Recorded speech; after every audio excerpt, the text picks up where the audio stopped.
वासुदेवाय।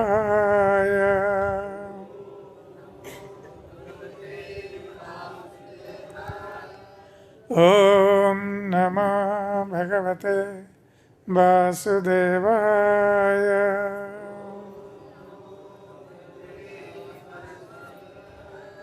ॐ नमो भगवते वासुदेवाय।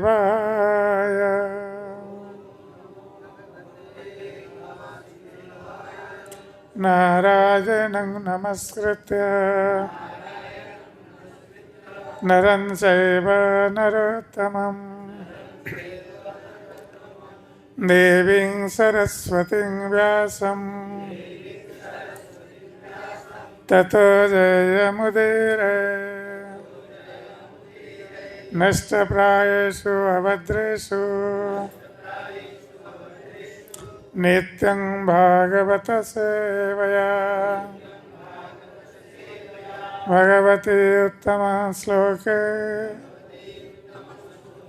भक्तिर्भवति नैष्ठिके।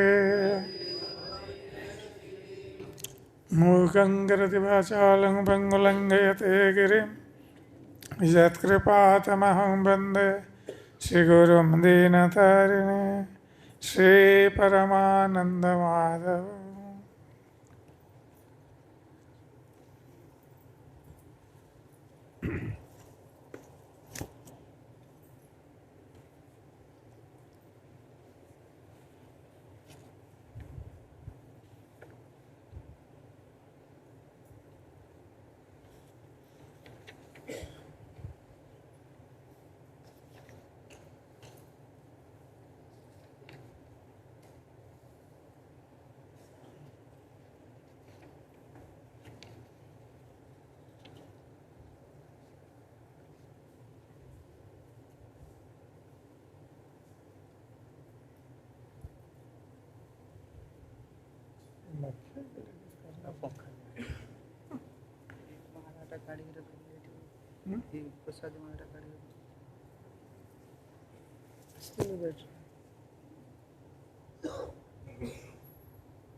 तो आज हम लोग श्री चैतन्य चरितामृत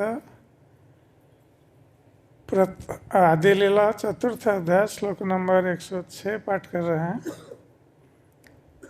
इस अध्याय का नाम श्री चैतन्य महाप्रभु के प्रकट के गुह्य कारण।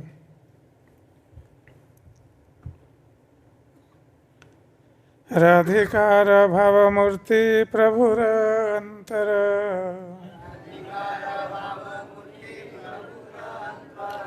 सेई भावे सुख दुख उठे निरंतर।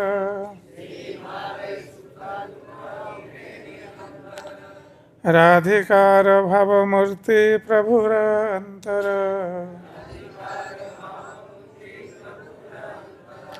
सेई भावे सुख दुख उठे निरंतर।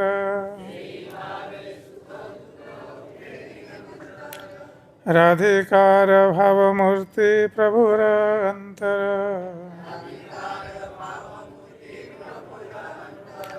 सेई भावे सुख दुख उठे निरंतर।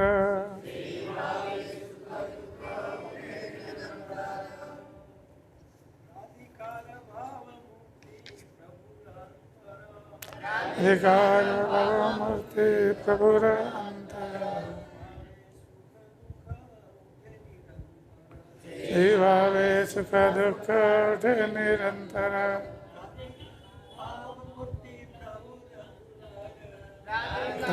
भावमूर्ति प्रभुर अंतर सेई भावे सुख दुख उठे निरंतर। राधिकार भावमूर्ति प्रभुर अंतर सेई भावे सुख दुख उठे निरंतर। माता जी अयकार मूर्ति प्रभुरंतर यही भावे सुख दुख उठे निरंतर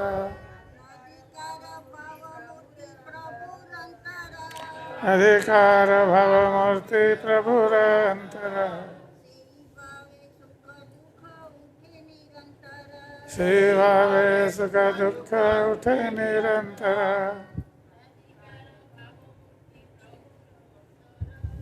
अधिकार भाव मूर्ति प्रभुरंतर श्री भावे सुख दुख। राधिका श्रीमती राधा रानी का भाव मूर्ति प्रभुर चैतन्य महाप्रभु का अंतर हृदय सही व भावे स्थिति में सुख दुख उठते हैं निरंतर। इसलिए का अनुवाद और तात्पर्य इसलिए प्रभुपाद के द्वारा अनुवाद। चैतन्य महाप्रभु का हृदय श्रीमती राधिका के भावों की मूर्ति है। इस प्रकार उसमें हर्ष तथा पीड़ा की भावनाएं निरंतर उठती रहती है। तात्पर्य चैतन्य महाप्रभु का हृदय श्रीमती राधा रानी के भावों से परिपूर्ण था और उनका रूप उनसे मिलता जुलता था। स्वरूप दामोदर ने उनके इस भाव को राधा भाव मूर्ति कहा है। जो भौतिक स्तर पर इंद्रिय तृप्ति में लगा हुआ है वो राधा भाव को नहीं समझ सकता है, किंतु जो इंद्रिय तृप्ति के बेगों से मुक्त है वो इसे समझ सकता है। राधा भाव को गोस्वामियों से समझना चाहिए, क्योंकि वे ही इंद्रियों के वास्तविक नियंत्रक होते हैं। ऐसे प्रामाणिक स्रोतों से यह जाना जा सकता है कि श्रीमती राधा रानी का भाव 5 दिव्य रसों में सर्वश्रेष्ठ माधुर्य रस की चरम सिद्धि है और यह कृष्ण प्रेम की परम पूर्णता है। ये दिव्य व्यापार 2 स्तरों पर समझे जा सकते हैं। एक उच्च स्तर कहलाता है और दूसरा अति उच्च स्तर कहलाता है। द्वारका में प्रदर्शित प्रेम व्यापार उच्च स्तरीय है, जबकि अति उच्च स्तर वृंदावन की लीलाओं के प्रदर्शन में प्राप्त हो पाता है। चैतन्य महाप्रभु का भाव निश्चित रूप से अति उच्च स्तरीय है। शुद्ध भक्ति में संलग्न बुद्धिमान व्यक्ति श्री चैतन्य महाप्रभु के जीवन से समझ सकता है कि वे अपने हृदय में सदैव कृष्ण वियोग का अनुभव करते थे। उसी वियोग में कभी कभी उन्हें लगता था कि उन्हें कृष्ण मिल गए हैं और वे उनके साथ मिलन सुख भोग रहे हैं। इस वियोग तथा मिलन की महत्ता विशिष्ट है। यदि कोई इसे जाने बिना भगवान श्री चैतन्य के उच्च पद को समझने का प्रयास करता है तो उसे अवश्य ही गलत फहमी होगी। सर्वप्रथम उसे पूर्णतया स्वरूप सिद्ध बनना होगा, अन्यथा वो भगवान की पहचान नागर अथवा ब्रजबालाओं के भोक्ता के रूप में करेगा और रसाभास की गलती कर बैठेगा। ओम अज्ञानतिमिरान्धस्य ज्ञानाञ्जनशलाकया चक्षुरुन्मिलितं येन तस्मै श्रीगुरवे नमः। श्रीचैतन्यमनोभीष्टं स्थापितं येन भूतले स्वयं रूपकदा मह्यं ददाति स्वपदान्तिकं।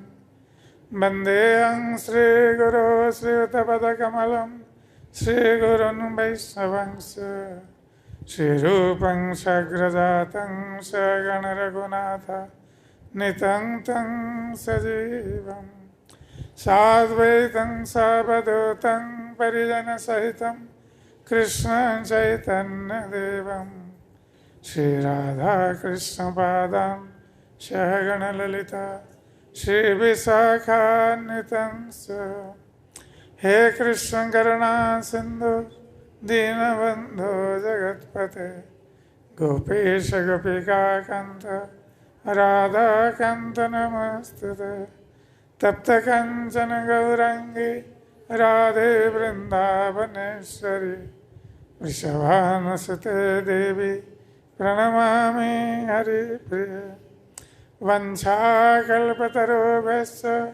कृपा सिन्धुभ्येव च पतितानां पावनेभ्यो वैष्णवेभ्यो नमो नमः। नमो महावदन्नाय कृष्णप्रेमप्रदायते कृष्णाय कृष्णचैतन्य नाम्ने गौरतिसे नमः। जय श्री कृष्ण चैतन्य प्रभु नित्यानंद श्री अद्वैत गदाधर शिवासादि गौरभक्तवृंद।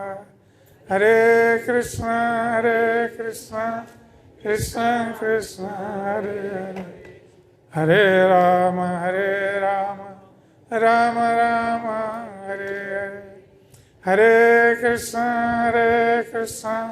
कृष्ण कृष्ण हरे हरे हरे राम राम राम हरे हरे हरे कृष्ण कृष्ण कृष्ण हरे हरे हरे राम राम राम हरे हरे।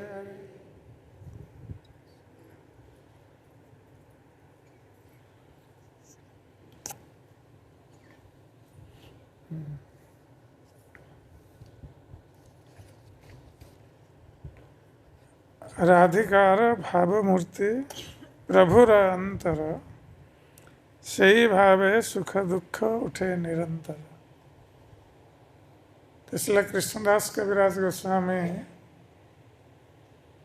श्री चैतन्य महाप्रभु के आविर्भाव के जो 3 गुह्य कारण हैं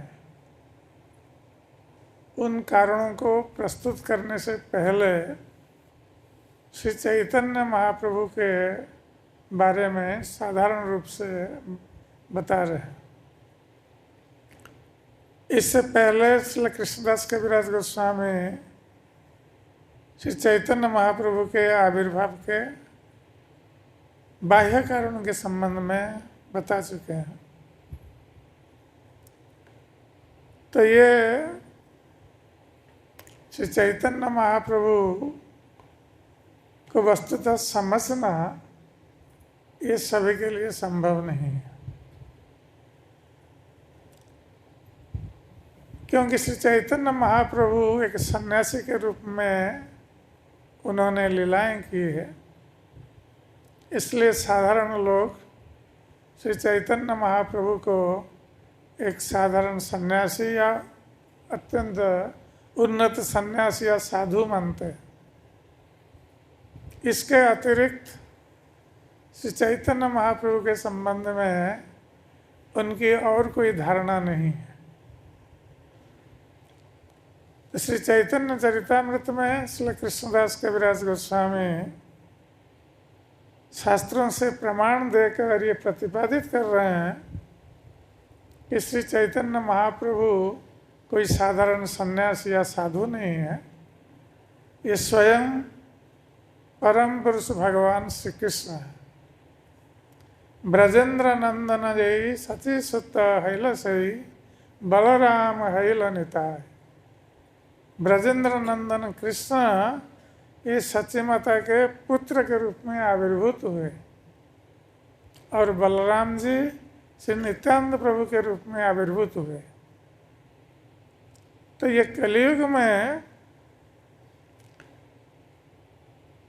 कलिहत जनों का उद्धार करने के लिए स्वयं भगवान श्री कृष्ण श्री चैतन्य महाप्रभु के रूप में अवतरित होकर हरिनाम संकीर्तन का वितरण करते हैं और इस हरिनाम संकीर्तन के माध्यम से कृष्ण प्रेम को भी प्रदान करते हैं। तो ये जो श्री चैतन्य महाप्रभु के आविर्भाव के 4 बाह्य कारण बताए गए। तो ये बाह्य रूप से चैतन्य महाप्रभु इसलिए आविर्भूत हुए कि युग धर्म प्रचार करना उनका उद्देश्य था, किंतु युग धर्म भगवान का कोई भी अवतार कर सकता था। युग धर्म प्रवर्तन है अंश है आमा बिना अन्न नारे ब्रज प्रेम देते। तो भगवान श्री कृष्ण अपनी लीला समाप्त करने के पश्चात गोलोक वृंदावन में जाकर सोच रहा है कि हमने ये उपदेश दिया कि सर्वधर्मान परित्यज्य मांग एकं शरणं ब्रज, कि सारे धर्मों का परित्याग करके मेरी शरण में आओ। तो कली के लोग कैसे उनको पता चलेगा, कैसे वो हमारी शरण में आएंगे। इसलिए उनको मार्ग प्रदर्शन करने के लिए मुझे और एक बार जाना पड़ेगा। इसलिए श्री चैतन्य महाप्रभु के रूप में भगवान श्री कृष्ण पुनः अवतरित हुए। जिस युग में, जिस द्वापर युग में भगवान कृष्ण अवतरित होते हैं, उसके बाद वाला कलयुग में भगवान श्री कृष्ण श्री चैतन्य महाप्रभु के रूप में अवतरित होते हैं। तो ये युग धर्म प्रवर्तन कोई भी भगवान का अवतार कर सकता है, किंतु भगवान कृष्ण का जो मुख्य उद्देश्य था युग धर्म प्रवर्तन के माध्यम से ब्रज प्रेम प्रदान करना। तो ये हरिनाम संकीर्तन के माध्यम से वो नाम प्रेम प्रदान कर रहे थे श्री चैतन्य महाप्रभु के रूप में। तो ये युग धर्म प्रवर्तन, ब्रज प्रेम प्रदान और भक्ति शिक्षण, जो शरणागति की शिक्षा, भक्ति की शिक्षा, भक्ति का मुख्य अंग है शरणागति। तो शरणागति की शिक्षा देने के लिए भी चैतन्य महाप्रभु के रूप में भगवान अवतरित हुए। इसलिए वो भक्त के रूप में अवतरित हुए, क्योंकि स्वयं आचरण न करके कोई दूसरों को शिक्षा नहीं दे सकता। इसलिए चैतन्य महाप्रभु ने सोचा आपने आचरी धर्म सिखावो अन्य। हम स्वयं धर्म का आचरण करके दूसरों को शिक्षा देंगे। जब भक्ति की शिक्षा देना चैतन्य महाप्रभु का उद्देश्य था, इसलिए स्वयं भक्त बनकर आए, स्वयं भक्ति आचरण करके जनता को भक्ति की शिक्षा दे रहे थे। तो ये 3 कारण हुए और चौथा कारण भक्त की इच्छा। जो अद्वैत आचार्य की इच्छा थी कलयुग के लोगों का उद्धार करने के लिए, इसलिए उन्होंने बुलाया था भगवान को। शालिग्राम और तुलसी, शालिग्राम को तुलसी और गंगा जल से पूजा करके भगवान को बुलाया था। और अद्वैत आचार्य कोई साधारण मनुष्य नहीं थे, स्वयं महाविष्णु। तो उन्होंने भगवान कृष्ण को बुलाया और उनकी पुकार सुनकर भगवान कृष्ण आए श्री चैतन्य महाप्रभु के रूप। तो ये तो सब बाह्य कारण हुए। अब कृष्णदास कविराज गोस्वामी श्री चैतन्य महाप्रभु के रूप में भगवान कृष्ण के अवतरण का जो अंतरंग उद्देश्य है उसके संबंध में बता रहे हैं। और ये उद्देश्य कृष्ण का निजी उद्देश्य है। बाह्य कारण तो बाह्य लोगों के लिए, किंतु जो अंतरंग उद्देश्य है ये भगवान कृष्ण का अपना उद्देश्य है। तो श्रीराधया प्रणय महिमा कीदृशो वा नयेव स्वाद्य येनाद्भुत मधुरिमा कीदृशो वा मधुर सख्यं चास्य मदन भवत कीदृशो वेत्ति लोभात्। तो ये 3 कारण भगवान कृष्ण के चैतन्य महाप्रभु के रूप में अवतरित होने का, कि श्रीराधाया प्रणय महिमा, श्रीमती राधा रानी के प्रणय या प्रेम की महिमा क्या है, ये कृष्ण जानना चाहते थे। राधा रानी का प्रेम कैसा है, उस प्रेम की महिमा क्या है, ये कृष्ण जानना चाहते थे। और दूसरा है कि सौख्यम चास्य मदन भवत,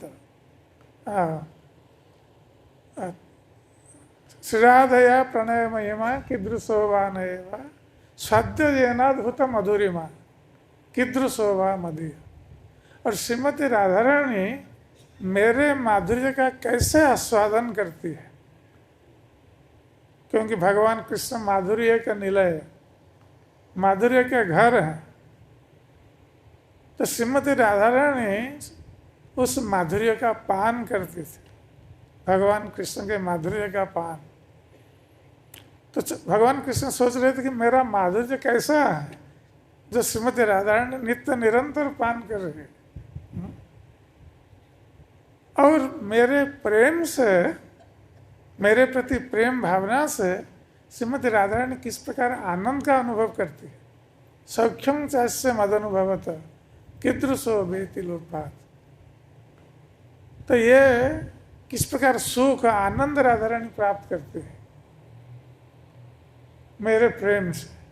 ये तीनों बातों को जानने के लिए भगवान कृष्ण ने सोचा कि मैं तो राधा रानी के प्रेम के विषय हूँ, और श्रीमती राधा रानी मेरे प्रति प्रेम करती है,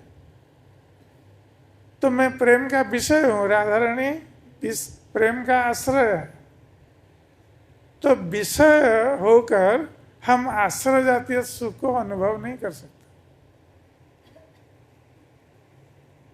इसलिए भगवान कृष्ण ने सोचा जब तक मैं आश्रय का रूप धारण नहीं करूँगा, आश्रय का भाव धारण नहीं करूँगा, तब विषय जातीय सुख का अनुभव नहीं कर सकता। अर्थात जब तक मैं राधा रानी के भाव और उनके रूप को धारण नहीं करता हूँ, तब तक श्रीमती राधा रानी का मेरे प्रति कैसा प्रेम है, उस प्रेम से वो कैसा सुख आस्वादन करती है, और मेरा माधुर्य कैसा है,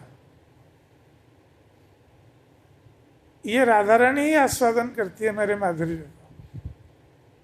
तो जब तक मैं राधा रानी का रूप और भाव ग्रहण नहीं करूँगा, तो मैं तीनों भावों को आस्वादन नहीं कर सकता। कि कृष्ण सबसे सुंदर है, किंतु भगवान कृष्ण अपने सौंदर्य का आस्वादन स्वयं नहीं कर सकते, दूसरे लोग उनके सौंदर्य का आस्वादन कर सकते हैं, कृष्ण स्वयं कैसे करेंगे। एक बार कृष्ण ने देखा द्वारका के मणिमय स्तंभ में अपना रूप, तो वो मोहित हो गए उस रूप के प्रति। वो प्रतिफलन देख रहे हैं, अपने रूप के प्रतिफलन को देख रहे हैं और मोहित हो रहे हैं कृष्ण कि ये किसका रूप है, इतना सुंदर रूप। वो मोहित हो रहे हैं देखकर। फिर सोचते हैं कि मैं तो असमर्थ हूँ, मेरे रूप के समान, मेरे सौंदर्य के समान कोई नहीं हो सकता, या मुझसे बढ़कर नहीं हो सकता, तो ये रूप क्या मेरा है। तो ये भाव भगवान में उद्रेक हुआ था, क्योंकि स्वयं अपना माधुर्य आस्वादन करना चाहते थे। इसलिए भगवान कृष्ण ने श्री चैतन्य महाप्रभु का रूप धारण किया, श्रीमती राधा रानी के भाव और उनकी अंग कांति को धारण करते हुए। तो इसलिए भगवान कृष्ण श्याम वर्ण है, चैतन्य महाप्रभु गौर वर्ण है, क्योंकि राधा रानी का वर्ण गौर वर्ण। और चैतन्य महाप्रभु के हृदय में जो भाव है, यद्यपि वो कृष्ण है, किंतु राधा रानी के रूप वर्ण धारण करके आए हैं, और अंतर में राधा रानी के भावों को धारण करके आए। तो भाव और अंग कांति, राधा रानी के भाव और अंग कांति दोनों को धारण करके आए, और वे हैं श्री चैतन्य महाप्रभु। तो इसलिए कृष्णदास कविराज गोस्वामी इस श्लोक में कह रहे हैं, राधिकार भावमूर्ति प्रभुर अंतर। श्रीमती राधा रानी के भाव चैतन्य महाप्रभु के अंतर में है, क्योंकि भगवान कृष्ण राधा रानी के भावों का आस्वादन करने के लिए आए हैं, इसलिए चैतन्य महाप्रभु के रूप में वो आस्वादन कर रहे हैं राधा रानी के भाव में। जब भी बाह्य रूप से सन्यासी है,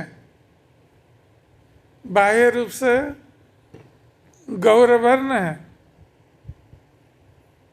किंतु अंतर में राधा रानी का भाव है। तो शरीर राधा रानी का शरीर जैसा है गौरवर्ण, और राधा रानी का भाव अंतर में है। और राधा रानी का भाव क्या है? सही भाव है सुख दुख उठे निरंतर। तो श्रीमती राधा रानी के हृदय में जिस प्रकार भगवान कृष्ण को लेकर कभी सुख का उदय होता है अंतर में, और कभी दुख का उदय होता है। और ये सुख दुख क्या है? ये कृष्ण मिलन जनित सुख। जब श्रीमती राधा रानी भगवान कृष्ण से मिलती है, उस समय उनके हृदय में जो सुख उत्पन्न होता है, वही सुख श्री चैतन्य महाप्रभु के हृदय में भी उत्पन्न होता है। और जब श्रीमती राधा रानी भगवान कृष्ण से विरह का अनुभव करती है, उनसे बिछुड़ जाती है, तो उस समय हृदय में दुख का अनुभव होता है, विरह जनित दुख। तो इसलिए श्रीमती राधा रानी जिस प्रकार प्रलाप करती थी, कभी विरह में और कभी मिलन में जो भावों को व्यक्त करती थी, श्री चैतन्य महाप्रभु उसी प्रकार भावों को व्यक्त करते थे जब वो श्री जगन्नाथपुरी में निवास करते थे। श्री चैतन्य महाप्रभु ने संन्यास लेने के उपरांत जगन्नाथपुरी को अपना निवास स्थान बनाया था। यद्यपि उसका बाह्य कारण है कि सच्ची माता ने उनको आदेश दिया था, किंतु अंतरंग कारण कुछ अलग है। श्री जगन्नाथ स्वयं कृष्ण है, और जगन्नाथ राधा रानी का विरह अनुभव करते हैं। जिस प्रकार भगवान कृष्ण द्वारका में राधा रानी से विरह का अनुभव करते थे, तो भगवान कृष्ण जिस प्रकार अनुभव करते थे, और उस विरह के कारण ब्रजवासियों का, गोपियों का श्रीमती राधा रानी के विरह के कारण भगवान श्याम सुंदर कृष्ण जगन्नाथ रूप धारण किए। ये महाभाव प्रकाश रूप है कृष्ण का। कृष्ण का महाभाव प्रकाश रूप जगन्नाथ। तो श्रीमती राधा रानी जो महाभाव प्रकाश करती थी, क्योंकि महाभाव स्वरूपा श्री राधा ठाकुरानी सर्व गुण खानी कृष्ण कांता शिरोमणि। भगवान कृष्ण की प्रेयसियों में सर्वश्रेष्ठा श्रीमती राधा रानी ये महाभाव स्वरूपा है, और सदा सर्वदा उनका मन, शरीर और इंद्रिय सदा सर्वदा कृष्ण में निमग्न रहते हैं। इसलिए वो महाभाव स्वरूपा। तो जब श्रीमती राधा रानी भगवान कृष्ण से मिलती थी, आनंद का अनुभव करती थी। जिस प्रकार बहुत वर्षों के विरह के पश्चात जब सूर्य ग्रहण के अवसर पर द्वारकावासी आए थे कुरुक्षेत्र में, भगवान कृष्ण, बलराम, द्वारका की रानियाँ सभी लोग आए थे। तो यहाँ से ब्रजवासी लोग भी गए थे कुरुक्षेत्र। बहुत वर्षों के पश्चात कृष्ण से मिलने की जो आतुरता थी ब्रजवासियों में, जो उत्कंठा थी, उस उत्कंठा के कारण सारे ब्रजवासी गए थे कृष्ण से मिलने के लिए। और उस समय जब गोपियों से भगवान कृष्ण की भेंट हुई कुरुक्षेत्र में, तो श्रीमती राधा रानी के हृदय से ये भाव निकल पड़ा था, यही से पराण नाथ पाइनु जहाँ बिनु मदन दहने झुरी गेनु। तो श्रीमती राधा रानी ने उस समय कहा था कि अब मेरे प्राणनाथ को मैं प्राप्त हुई हूँ, जिनके विरह में मैं अत्यंत व्याकुल हो रही थी। श्रीमती राधा रानी के मन में ये संतोष या सुख, मिलन सुख प्राप्त हुआ। तो उसी प्रकार श्री चैतन्य महाप्रभु जब जगन्नाथपुरी में लीला कर रहे थे, रथ यात्रा के अवसर पर श्री जगन्नाथ जी के रथ के सामने भक्तों को लेकर श्री चैतन्य महाप्रभु नृत्य और कीर्तन कर रहे थे। तो उस समय श्रीमती राधा रानी के भाव में भावित होकर, जिस प्रकार गोपियों ने चाहा था कृष्ण को उनका रथ खींचकर वृंदावन लाने के लिए, उसी प्रकार चैतन्य महाप्रभु जगन्नाथ जी के रथ के सामने नृत्य करते हुए इसी भाव को व्यक्त कर रहे थे, यही से पराण नाथ पाइनु जहाँ बिनु मदन दहने झुरी गए। तो आज मैं मेरे प्राणनाथ को प्राप्त हुआ हूँ। श्री चैतन्य महाप्रभु के मन में इस प्रकार सुख या आनंद का अनुभव हो रहा था, जिस प्रकार राधा रानी के हृदय में कृष्ण को कुरुक्षेत्र में देखकर आनंद का अनुभव हुआ था।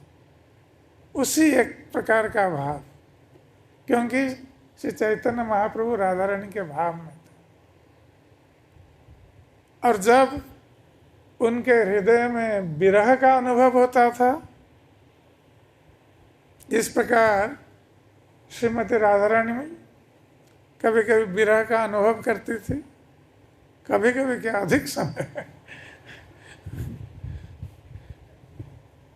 अधिक समय 100 वर्ष तक विरह का अनुभव श्रीमती राधा रानी कर रही थी कृष्ण से।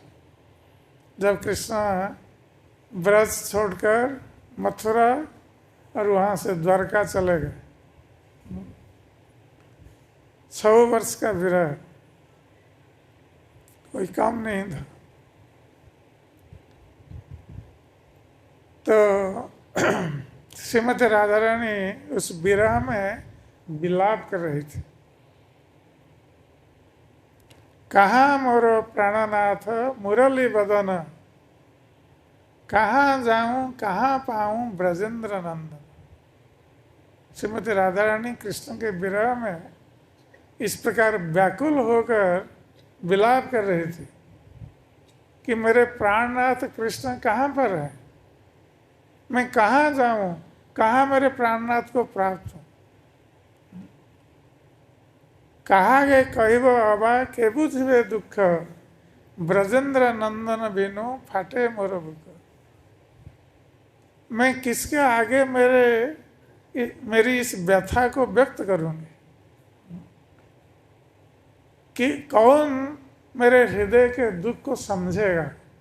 श्रीमती राधा रानी इस प्रकार कृष्ण के विरह में प्रलाप कर रही थी, व्याकुल होकर। और ब्रजन नंदन के बिना मेरा हृदय विदुरित हो रहा है, फटा जा रहा है। इस प्रकार श्रीमती राधा रानी के कृष्ण विरह जनित जो दुख है, तो श्री चैतन्य महाप्रभु भी उसी प्रकार का दुख अनुभव करते थे श्रीमती राधा रानी के भाव में। तो कभी कभी क्या अधिकांश समय श्री चैतन्य महाप्रभु कृष्ण के विरह में व्याकुल होकर प्रलाप करते थे और उनकी व्यथा इतनी बढ़ जाती थी रात्रि के समय कि श्री चैतन्य महाप्रभु उस व्यथा के कारण अपने मुख को दीवार में घिसते थे और उनका मुखमंडल रक्ताक्त हो जाता था। इतना तीव्र विरह का अनुभव करते थे। जिस प्रकार श्रीमती राधा रानी कृष्ण के विरह में इस प्रकार तीव्रता का अनुभव कर रही थी, तो चैतन्य महाप्रभु में उसी प्रकार भाव का उदय हो रहा था, क्योंकि भगवान कृष्ण आए थे चैतन्य महाप्रभु के रूप में राधा रानी के भावों को आस्वादन करने के लिए। इसलिए कृष्णदास कविराज गोस्वामी कहते हैं कि सही भावे सुख दुख उठे निरंतर। तो श्रीमती राधा रानी का जो भाव था विरह और मिलन का भाव, श्री चैतन्य महाप्रभु के हृदय में उसी प्रकार मिलन के समय आनंद और विरह के समय तीव्र दुख का अनुभव होता था। और कभी कभी श्री चैतन्य महाप्रभु कृष्ण के विरह में इतना व्याकुल हो उठते थे और उनमें उस महाभाव का प्रकाश होता था, जिस प्रकार श्रीमती राधा रानी में महाभाव का प्रकाश होता है। और उस महाभाव के प्रकाश में कभी कभी वो बाह्य चेतना उनकी लुप्त हो जाती थी। उनका शरीर कभी कुर्माकार हो जाता था, सारे अंग शरीर के भीतर घुस जाते थे और मुख से लार टपकता था। तो इस प्रकार की स्थिति चैतन्य महाप्रभु प्रदर्शित करते थे। और हम लोग जानते हैं, जब श्री चैतन्य महाप्रभु पहली बार आए जगन्नाथपुरी और जगन्नाथ जी का दर्शन करने के लिए मंदिर में गए थे, जगन्नाथ को दर्शन करके इतना भाव विह्वल हो गए थे कि वो जगन्नाथ को आलिंगन करने के लिए दौड़ पड़े और वहीं अचेतन होकर जगन्नाथ जी के सामने गिर गए, बेहोश होकर अचेतन होकर गिर गए। पंडा लोगों ने सोचा कि ये कहाँ से आ गया, कोई सन्यासी, शायद उसकी मृत्यु हो गई। वो लोग मारने के लिए दौड़े किंतु सार्वभौम भट्टाचार्य जो जानते थे महाभाव के लक्षण, क्योंकि वो बहुत बड़े विद्वान थे, इसलिए उन्होंने पंडे लोगों को मना किया और चैतन्य महाप्रभु को लेकर अपने घर पर गए। तो इस प्रकार चैतन्य महाप्रभु भगवान कृष्ण के विरह में और मिलन में ये दिव्य भाव को प्रकाश कर रहे थे, जिस प्रकार श्रीमती राधा रानी प्रकाश कर रही थी। तो श्री प्रभुपाद महाराज अपने तात्पर्य में लिखते हैं, जो भौतिक स्तर पर इंद्रिय तृप्ति में लगा हुआ है वो राधा भाव को नहीं समझ सकता। तो इन भावों को समझने के लिए व्यक्ति को दिव्य स्तर पर स्थित होना आवश्यक है। कोई साधारण व्यक्ति श्रीमती राधा रानी के इन भावों को समझ नहीं सकता। इसलिए प्रभुपाद कहते हैं कि जो इंद्रिय तृप्ति से ऊर्ध्व में है, अपनी इंद्रियों को जो वशीभूत किया हुआ, वह व्यक्ति इस दिव्य भाव को समझ सकता है। इस प्रकार वृंदावन के गोस्वामीगण वो इस दिव्य भाव को समझते थे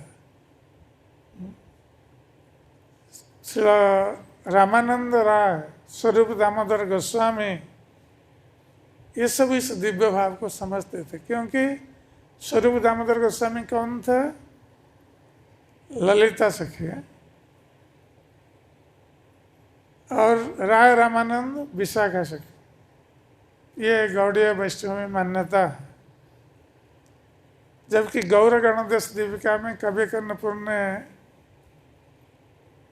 बताया है कि स्वरूप दामोदर गोस्वामी को विशाखा के रूप में बताया है गौर गणदेश दीपिका में, किंतु गौड़ीय वैष्णव में यही मान्यता रही है कि वो ललिता सखी है। जो भी हो, तो श्रीमती राधा रानी के जब कृष्ण विरह में जो व्यथित होती थी श्रीमती राधा रानी, तो उस समय उनको कौन सांत्वना देती थी?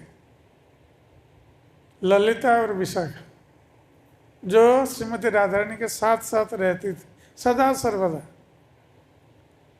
श्रीमती राधा रानी की मुख्य सहचरी ललिता और विशाखा। अब भगवान कृष्ण श्रीमती राधा रानी के भावों को समझने के लिए चैतन्य महाप्रभु के रूप में आए हैं, और जब उनके हृदय में श्रीमती राधा रानी के भावों का उदय होता है, तो उस भावों की पुष्टि के लिए कौन सहायता कर रहे हैं?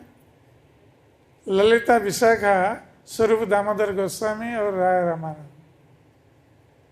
फिर चैतन्य महाप्रभु के भावों के अनुसार स्वरूप दामोदर गोस्वामी श्रीमद् भागवत से गान करते थे, उस भावों को पुष्ट करने के लिए। राय रामानंद गीत गोविंद और श्लोकों का उच्चारण करते थे। स्वरूप दामोदर गोस्वामी बहुत सुंदर गाते थे। तो इस प्रकार चैतन्य महाप्रभु के भावों को वो परिपुष्ट करते थे, दोनों उनके साथ साथ रहते थे। और इस प्रकार भगवान कृष्ण को राधा रानी के भाव में श्री चैतन्य महाप्रभु के रूप में उन दिव्य मिलन और विरह भावों का आस्वादन करने के लिए सहायता करते थे। तो ये दिव्य भाव को समझने के लिए व्यक्ति को दिव्य स्तर में होना आवश्यक है। अर्थात इस भौतिक इंद्रिय तृप्ति से व्यक्ति को ऊपर उठना है। क्योंकि भौतिक जगत में भौतिक इंद्रिय तृप्ति को ही व्यक्ति सुख मानता है, किंतु वो दिव्य नहीं है। ये सुख क्षणिक है। भौतिक इंद्रिय तृप्ति का सुख क्षणिक सुख है, उसके बाद दुख शुरू हो जाता है। किंतु ये दिव्य भाव ये केवल आनंद प्रदान करता है। मिलन में जो आनंद है, विरह में भी आनंद है। यद्यपि बाह्य रूप से दुख है, विरह जनित दुख है, फिर भी कृष्ण स्मरण में आनंद है। कृष्ण के विरह में जो दुख उदित होता है, वो भी आनंद प्रदान करता है। तो ये दिव्य भाव को वही समझ सकता है जो भौतिक इंद्रिय तृप्ति से परे है।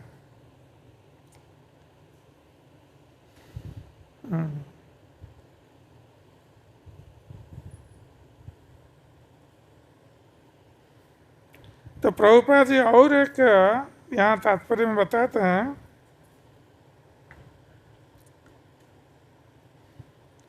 कि जो लोग भौतिक इंद्रिय तृप्ति से परे नहीं हैं